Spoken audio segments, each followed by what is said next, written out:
McDonald, long range, and he buries it in the bottom of the sack. McDonald with a step through, his shot is up and good, got it over Sessa. Both my parents went to Northern Kentucky University. They both played sports. My mom played basketball here in the early 90s, and my dad played 2 years of tennis here. And the baseball field, my great uncle Bill Aker was the baseball coach that helped found the program here, and the baseball field's named after him.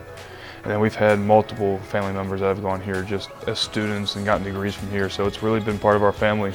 I think it meant a lot for us. I think when we were going through the selection process, first and foremost, we wanted to find the right fit for Drew. And the fact that he picked Northern in a place where family could come and watch him, and where the community that he grew up could come and watch him, I think was just really icing on the cake. I've looked at it heavily. I didn't know if I was going to come here at first. I was probably honestly leading not coming here, just wanted to get away a little bit. But as the process went on, I really felt wanted here. This really felt like home, and it was just something that my family's been to, and I just feel like I could carry on the legacy here. And I saw an opportunity here to help grow a university and help grow a region that meant a lot to me. So it was definitely the right decision. I'm so glad I came here. I just wanted to make sure that he chose a university that fit him and his style of play, because he's more of the skilled player in the skilled system.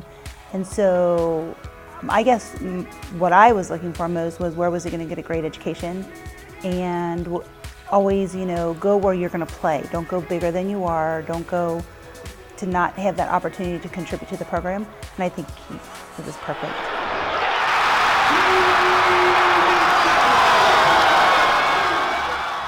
I think he thought about his commitment before he actually told us for a long time, and then he finally told us, and he said, I want to go there and I want to take this team to the first NCAA tournament. And I'm like, oh gosh, that's going to be so hard. I didn't tell him that.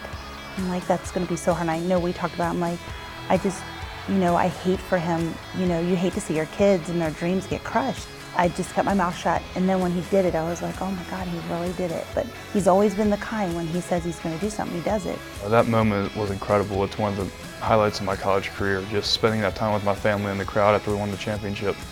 But coming here, I really saw opportunity to help grow and something special here, and I just wanted to help be part of the foundation. And you set your goals high as a college athlete. And that's always been my dream, is to play in it. So I told my mom, I'm going to do it. This is my hometown school. They've never done it before. I want to be the first to do it. So, and at the time, honestly, I didn't know if it was going to be possible or not. Like, you set those dreams high, but you have to expect reality to set in. But just when Coach Brandon came here, he had the exact same goals in mind. So we had those aligned, and we worked every day. And then just that day in Detroit's incredible. Just, it's kind of a blur, but I still remember bits and pieces of it vividly. Like, spending the time with my family, and I just ran up there and hugged them, and they all were crying, just pure joy. That's how I can describe it, just pure joy. They really did this. This is crazy. And I do remember the feeling when they came up and his sisters were crying, and it was, you just don't ever forget anything like that. I'd like to do it again, but no pressure. Off to Tate on the left wing. Back McDonald, here's Drew for three, and he got it. Wow. That's a new career high. This was the right school for Drew, and I tell people all the time, people ask, what were some of the other schools that were recruiting him, would he want to go anywhere else? And I think this is a perfect fit for him. I think it's, credit to John and his staff and his teammates. I think he's made friends that will be there with him the rest of his life, and I think this has been perfect for him. Just to put something else on, just that it wasn't black and gold, it just wouldn't make sense to me. I mean, if I had to do it all over again, without a doubt, I'd come here. And it was the best decision I've made in my life so far, just to wear the black and gold, to represent Northern Kentucky as a community and as a school, something that's meant a lot to me growing up.